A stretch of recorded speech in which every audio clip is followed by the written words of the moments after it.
మిమ్మును కరుణింపవలెనని ఆయన నిలువబడి ఉన్నాడు. యెషయా 30:18.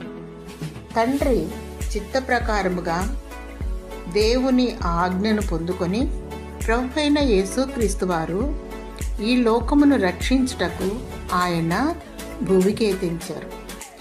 ఏ పాపమెరుగని యేసయ్య పాపి కోసం త్యాగం చేశారు, ప్రాణాన్ని అర్పించారు. ఆయన దయగలవాడు, కరుణామయుడు, జాలిగలవాడు.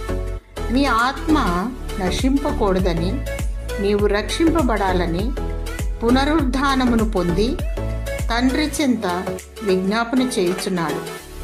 దినమెల్లా తన గాయపడిన చేతులు చాచి నిలువబడి ఉన్నాడు. యేసు నిన్ను ప్రేమించుచున్నాడు. ఏ ఒక్కరూ నశించటం దేవునికి ఇష్టం లేదు. నశించిన దానిని రక్షించుటకు మనుష్య కుమారుడు ఈ లోకమునకు వచ్చాడు. శాంతి సమాధానము లేక ఎటూ తోచని స్థితిలో అంధకారంలో కొట్టుమిట్టాడుతున్నావు.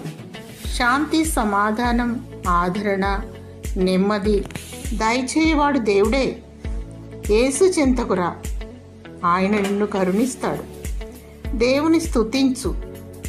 దేవుని కరుణాకటాక్షములు కిరీటముగా దయచేయునుగాక. ఆమేన్.